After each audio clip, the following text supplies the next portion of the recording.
नमस्कार, जय श्री राम, सत श्री अकाल। सब बहुत अच्छे होंगे, मुझे पूरा विश्वास है। घर परिवार भी बहुत अच्छा होगा, सब सेहतमंद होंगे।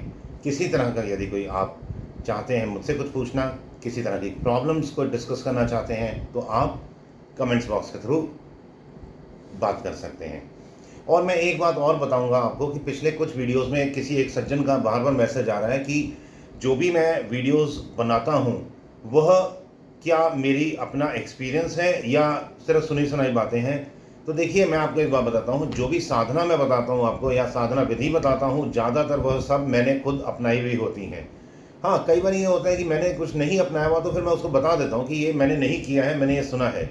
बाकी रही बात स्टोरीज़ की, तो वो स्टोरीज ज़्यादातर हमारी दंत कथाएँ होती हैं या फिर शास्त्रों से होती हैं, वो मैंने नहीं बनाई होती हैं। तो कोई ये सोचे कि महाभारत की स्टोरी मैंने बनाई है, वो मैंने नहीं बनाई है। तो मेरे ख्याल से उन सज्जन को आंसर मिल गया होगा। अब शायद वो इस प्रकार के मैसेजेस नहीं करेंगे, अपनी जिज्ञासा और अथवा अपनी इच्छाएं प्रकट कर सकते हैं। एनी हाउ, सत्संग की अगर बारे हम बात करें कि सत्संग एक ऐसा टूल है, सत्संग एक ऐसा पुण्यदायी वेंचर है कि जिसको अगर हम सुनते हैं, जिसको हम अपने जीवन में धारण करते हैं, तो हम अपने जीवन की दिशा बदल सकते हैं। अपने वाइब्रेशंस, अपनी जो जिस फ्रीक्वेंसी पे आज हम वाइब्रेट कर रहे हैं, हम उसको बहुत हायर फ्रीक्वेंसी पे ले जा सकते हैं। सत्संग अपने आप में अकेला एक बहुत बहुत पुण्यदायी, बहुत बहुत स्ट्रॉन्ग वेपन है हमारे जीवन के लिए। इसलिए 100 क्या मैं कहता हूँ करोड़ों काम छोड़ के हर रोज सत्संग ज़रूर सुनना चाहिए। एक बार की बात है, मैं एक छोटा सा दृष्टांत बताता हूँ। एक किसी गांव में एक सत्संग हो रहा था, तो वहाँ पर बॉम्बे से भी कोई मिस्टर XYZ आए, सत्संग सुनने गए। जब वो सत्संग सुनने, अब वो किसी एक छोटे सा कोई धर्मशाला टाइप था, AC वेसी लगे हुए थे। पुरानी बात है, आज से ये तकरीबन 1998 के आसपास की, जहाँ तक मेरे को ख्याल है ये बात है। और रतलाम में सत्संग हुआ था। अब इससे ज़्यादा मैं नहीं बताऊंगा। अब वो उस सज्जन को भी पता लग जाएगा कि ये सच्ची घटना है। तो जैसे ही वो व्यक्ति अपने आश्रम जा रहा था गुरुजी के रतलाम से, तो उसका जो उसने एक सैंडल पहना हुआ था वो टूट गया। तो जहाँ पर सत्संग हो रहा था वहाँ से तकरीबन 1-1.5 किलोमीटर दूर एक मोची बैठा हुआ था। वो मोची के पास गया और मोची से कहा कि ये सैंडल जोड़ दो। मोची जो था वो सैंडल सिले भी जा रहा, और उसने पूछा, बाबूजी आप कहाँ से आए हैं? कहते मैं बॉम्बे से आया हूँ। कहते यहाँ इतने बड़े शहर से यहाँ क्या करने आए हैं? वो कहते हैं कि मैं यहाँ पे ऐसे से जो संत जी हैं ना, उनका मैं दर्शन सत्संग करने आया हूँ। तो उसने कहा, मैंने भी देखा था, पोस्टर लगे हुए थे, बैनर लगे हुए थे बाबा जी के सत्संग के, पर मैं जा नहीं पाया, मेरी इच्छा तो बहुत ज़्यादा थी। तो उसने कहा, सेठ जी ने कहा कि भाई क्यों नहीं जा सकता, चला जाए, साथ ही तो 1 किलोमीटर पैदल दौड़ता हुआ पहुंच जा। कहता ऐसा साहब कि मैं हर रोज़ सुबह कमाता हूँ, हर रोज़ शाम को खाता हूँ। अगर मैं आज नहीं कमाऊँगा तो हमें रात को भूखा सोना पड़ेगा। मैं, मेरी पत्नी, मेरे बच्चों को तो मैं एक बार फिर भी किसी तरह से भूखा सुला सकता हूँ, पर मेरी माता, मैं उसको कैसे भूखा सुलाऊँ? मैं नहीं कर पाऊँगा ये कार्य। तो अब ये जो बॉम्बे से आया था सेठ जी, इसका मन थोड़ा सा द्रवीभूत हुआ। तो जब इसने चप्पल सिल दी, तो अब उस ज़माना थोड़ा सस्ता था, 50 पैसे, 1 रुपया लिया करते थे सैंडल को सिलने के लिए या 2-4-5 टाँका लगाने के लिए। उसने 50 का नोट रख दिया उसके सामने। तो उसने कहा कि नहीं बाबूजी नहीं। मोची ने कहा, नहीं बाबूजी, मैं तो आपसे 1 पैसा भी नहीं लूँगा। वो कहता क्यों? तू गरीब आदमी, 50 पैसे की जगह मैं 50 रुपये दे रहा हूँ। कहता नहीं, मैं सत्संग नहीं सुनने जा पाया, मैं सत्संग में जाके सेवा नहीं कर पाया, तो कम से कम जो लोग सत्संग सुनने जा रहे हैं, मैं उन्हीं की सेवा कर लूं। इस बहाने शायद इस निमित्त मैं भी कुछ सत्संग में सेवा कर दूंगा। इसलिए हे प्रभु, मेरे को आप कृपया क्षमा करें, मैं ये पैसा नहीं लूँगा। उसने कहा, भैया, अब बॉम्बे वाले बाबूजी कह रहे हैं कि अगर तू पैसा नहीं लेगा तो अरे मैं कौन सा एक कर्म फिर से लेके बैठा रहूँगा तेरे 50 पैसे के लिए? मेरे पास वहाँ पर चार्टर्ड अकाउंटेंट, CFA, बड़े बड़े वकीलों का मैं 2-2, 3-3 लाख रुपये तनख्वाह देता हूँ महीना। भाई मेरी बस की नहीं है ये पंगा लेना। तो इसने, मोची ने बाबूजी के पैर पकड़ लिए और रोने लग गया कि मेरी ये सेवा मान लो बस। कुल मिला के जो वकील था, वकील कह रहा हूँ सॉरी, वो जो बाबूजी थे मुंबई वाले जो सत्संग सुनने आए थे, उन्होंने हार मानी और सत्संग सुनने चले गए। ये एक छोटा सा सत्य दृष्टांत था। अब इसी से रिलेटेड मैं मैं आपको सत्संग की महिमा बता रहा हूँ, ये सत्संग की महिमा बता रहा हूँ कि एक जो मोची है उसको भी पता है कि अगर कोई सत्संग में सुनने जा रहा है तो उसकी हमें सेवा करनी चाहिए, क्योंकि सत्संग का जो पुण्य है वो उसकी कोई गिनती नहीं है, अगिन्य है।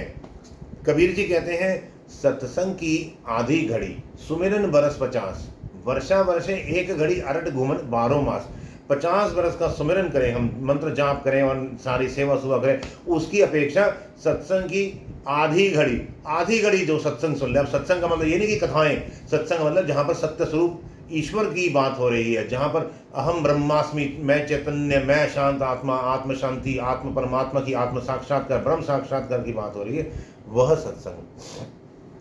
तो ऐसा सत्संग हमें सुनना चाहिए। और आगे कबीर जी कहते हैं कि सत्संग की आधी घड़ी सुमिरन बरस 50, वर्षा वर्षे एक घड़ी। जो बरसात अगर ढंग से आ जाए ना, तो अगर एक घड़ी यानी कि 22-24 मिनट भी अगर ढंग से बरसात आ जाए, तो जो अरट घूमता है ना, वो अगर 12 मास भी घूमता रहे, उससे कई गुना, दसियों गुना बरसात पानी दे जाती है एक घड़ी, आधी घड़ी में ही। तो सत्संग का बहुत बहुत पुण्य है। अब जो मैंने विषय उठाया था कि सत्संग से हम अपनी दिशा, जीवन की दशा हम सब बदल सकते हैं, हम बहुत उच्च कोटि के हो सकते हैं। मैं उसमें एक छोटा सा दृष्टांत सुनाता हूँ। ये जो दृष्टांत है ये सत्य है कि काल्पनिक है मुझे नहीं पता, परंतु हाँ ये मैंने सुना हुआ है सत्संग में ही, और समझने के लिए काफ़ी है। पहले ज़माने में जो गुरुकुल हुआ करते थे ना, उन गुरुकुल में क्या होता ना, वो जो गुरुकुल के जो शिष्य होते थे, जो बड़े अच्छे मेधावी छात्र होते थे, उनको जो उनके गुरुजी अपने शिष्यों को, मेधावी छात्रों शिष्यों को, वो क्या करते थे, वजीफा, जैसे वजीफा देते ना, वो क्या बोलते हैं, स्कॉलरशिप्स आजकल जैसे मिलती, तो उस समय स्कॉलरशिप्स ना देके वो क्या करते थे, जो बहुत अच्छे मार्क्स लेके आते थे गुरुकुल में जो छात्र, जो शिष्य, उनको वो जो भी उस एरिया के जो बड़े बड़े धनाढ्य होते थे उनके घर भेजा करते थे, उन्हीं के घर वो रहा करते थे, वहीं पर बैठ के पढ़ा करते थे। अपना सुबह गुरुकुल में आ गए, शाम को उनके घर गए, वहीं पे खाना पीना खाया, और मतलब एक तरह का उनका ये स्कॉलरशिप हुआ करती थी। तो इसी प्रकार से एक बार एक शिष्य, एक छात्र किसी एक सेठ के घर गया वहाँ पर रहने। अब जब ये वहाँ रहने जाता था तो वहाँ पर जो एक परिचारिका, जो वहाँ की मेड सर्वेंट थी उस सेठ जी की घर की, वो इसको हर रोज़ खाना दिया करती थी। और वो लड़की बहुत ज़्यादा सुंदर थी, और जो ये बंदा था ये भी ब्रह्मचारी था, तो ब्रह्मचर्य है, जवानी है, एक ओज तेज ऑटोमेटिकली आ जाता है। इनका आपस में थोड़ा सा आकर्षण हुआ। तो लेडी कहती उससे, जो परिचारिका थी, उसने उससे कहा छात्र से कि मेरा महीने 1.5-2 महीने बाद जन्मदिन आ रहा है, तू मेरे को क्या गिफ्ट देगा। वो कहता मैं क्या गिफ्ट दे सकता हूँ, मैं तो यहाँ पे फ्री में तो खाना खाने आता हूँ, मेरे पास पैसा थोड़ा ना इतना, तो आप मेरे से तो किसी भी प्रकार से गिफ्ट की इच्छा ना करो, मैं गिफ्ट नहीं दे पाऊँगा। तो लड़की ने कहा कि एक काम करते हैं, जो यहाँ का राजा है ना, जो सुबह सुबह पहला उसका दर्शन करता है राजा, उसको कुछ ना कुछ 2-4-5 गिनिया दे देता है। तो अभी तो दिन काफ़ी है, तू हर रोज़ सुबह चला जाया कर, और वहाँ पर राजा तेरे से खुश होगा और तेरे को दे देगा कुछ ना कुछ इनाम। वो इनाम तू मेरे को दे देना, जो भी 2-4-5 सोने की गिनिया होंगी, मैं उसी को अपना बर्थडे गिफ्ट मान लूँगी। वो कहता ठीक है, अब तू मेरी इतनी सेवा कर रही है ना, तो मैं भी एक ज़रूर करूँगा। अब उस मूर्ख से कोई पूछे, वो सेवा नहीं कर रही है, अब तू फिसल रहा है उस लड़की के चक्कर में। परंतु उसने अगले दिन सुबह सुबह पहुंच गया, 2-3 दिन गया, सुबह सुबह 3-3:30 बजे, परंतु राजा उस दिन नहीं निकला किसी कारण से। अब एक दिन इसके मन में है कि मैं ना पूरी रात बैठा रहूँगा वहाँ पे राजा के महल के बाहर, जैसे ही राजा बाहर निकलेगा मेरे को देखेगा और मेरे को इनाम देगा। तो ये रात भर इसको लगा कि मैं सोऊंगा नहीं, और ये इधर उधर में घूमता रहा। तो जो इनकी सीआईडी वाले थे ना, जो सीआईडी सुरक्षा वाले जो होते हैं राजा के, उन्होंने देखा ये पूरी रात घूम रहा है, 3-3:30 बजे जाके उसको दबोच लिया और कहा बता तू कौन है।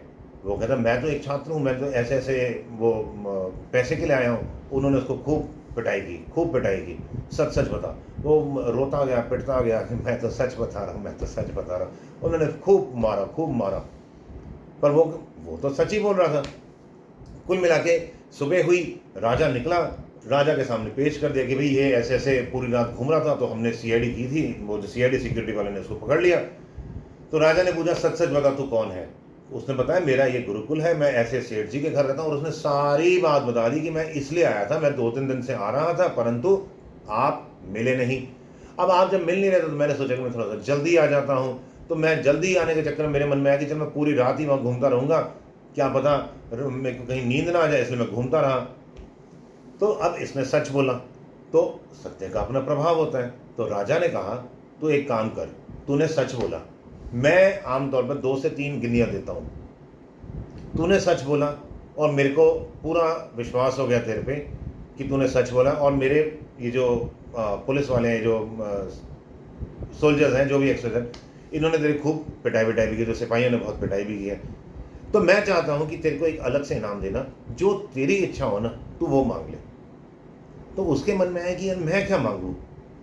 अब ये सत्संग सुनता था, अब देखिए सत्संग का महत्व आता है।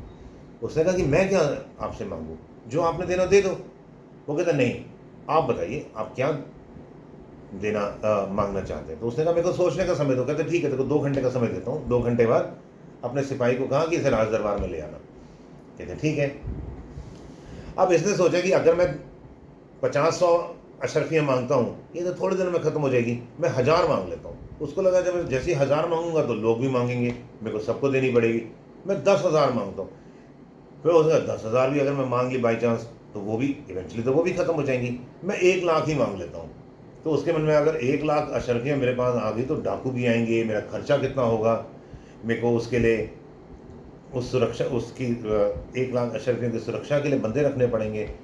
तो उसने सोचता रहा अपनी वो जो नंबर को बढ़ाता गया। इवेंचुअली उसके मन में है कि मैं एक काम करता हूँ, मैं राजा से ये मांगता हूँ कि तू मेरे को अपना राज्य ही दे दे, मैं तो तभी सुखी हो पाऊंगा। तो सिपाही से कहा कि मैंने सोच लिया है। तो राजा के पास गया, राजा को कहा कि भाई मेरे को तो आप अपना ना राज्य दे दो, तभी मैं सुखी रह पाऊंगा। तो राजा ने कहा वो कैसे। तो उसने अपनी सारा कैलकुलेशन बताया कि 1000 से मैंने स्टार्ट किया, 10,000, 1 लाख, 10 लाख तक पहुंच गया, और मेरे मन में आया कि मैं अगर राजा बन जाता हूँ ना तो ही मैं सुखी रह पाऊंगा। राजा कहता ठीक है, मैंने तेरे से वादा किया ना कि जो तू मांगेगा मैं तेरे को दूंगा, ठीक है, मैं तेरे को तेरा राज्याभिषेक कर देता हूँ, तू अब यहाँ का राजा बन जा। सब बड़े हैरान।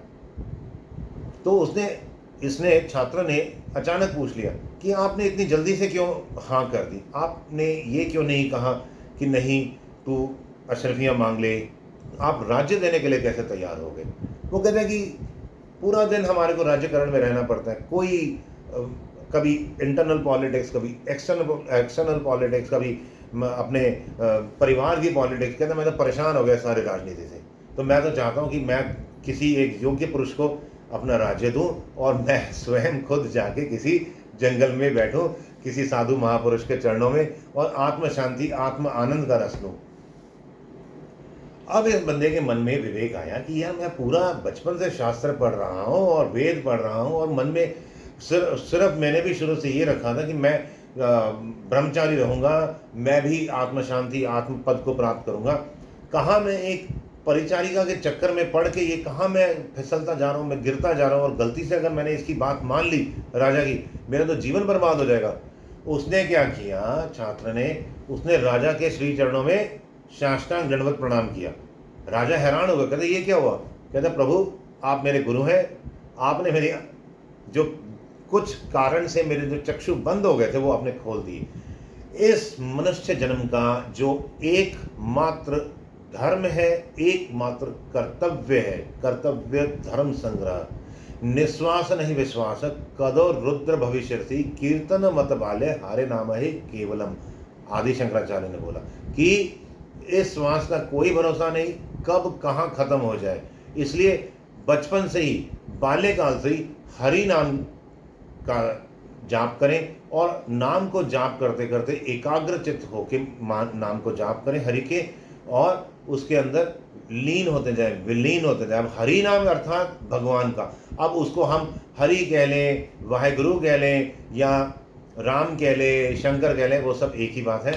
तो पूरे एकाग्रचित होकर हमें सत्संग सुनना चाहिए, पूरे एकाग्रचित होकर हमारे को मंत्र जाप करना चाहिए। हमारा मुख्य उद्देश्य एक ही होना चाहिए कि हमारी एकाग्रता बढ़ती जाए, एकाग्रता इतनी ज़्यादा बढ़ जाए कि जब हम मंत्र जाप कर रहे हो, जब हम सत्संग कर रहे हो, तो हम उसमें इतना लीन हो जाए, उसमें इतना विलीन हो जाए कि हमें आसपास क्या हो रहा है वह भी ना पता लगे। सिर्फ हमारा पूरे कॉन्शियसली हम मंत्र जाप कर रहे हैं, पूरा कॉन्शियसली हम सत्संग सुन रहे हैं। मेरा अभी इस लेवल पे नहीं पहुंचा है, मैं पहले ही सच बोल दूं। तो मैं कोशिश कर रहा हूँ अपनी एकाग्रता को बढ़ाने की, पर अभी नहीं बढ़ी है। पर हाँ, अगर आप लोगों का सबका आशीर्वाद रहा, ईश्वर की कृपा रही, गुरु कृपा रही, तो ज़रूर मैं जल्द ही वो एक्वायर कर लूँगा उस एकाग्रता को। कोशिश कर रहा हूँ, आप भी कोशिश करें। किसी प्रकार का यदि कोई आपका प्रश्न हो, कुछ किसी टॉपिक पर आप कोई वीडियो बनवाना चाहते हो, या कोई प्रश्न है आपका, आप मेरे से पूछना चाहते हैं, तो आप कमेंट्स बॉक्स के द्वारा ज़रूर पूछ सकते हैं। और सत्संग हर हाल में हर रोज़ सुने, ज़्यादा से ज़्यादा सुने। किसका सुने? जो आपको पसंद हो, परंतु सत्संग हो। कभी कभी कथा भी सुन लो मनोरंजन के लिए, कभी कभी शॉर्ट्स, रील्स और गाने भी देखो, परंतु वो देखो, रिक्रिएशन हर किसी को चाहिए। मैं भी करता हूँ, आप भी करते हैं, ज़रूर करते हैं सारे हम, और ज़रूर आगे भी करेंगे। परंतु उद्देश्य वही होना चाहिए, एकाग्र होकर सारे विचारों को खत्म करते हुए अपने आप में शांत होना शुरू हो जाए। जय श्री राम।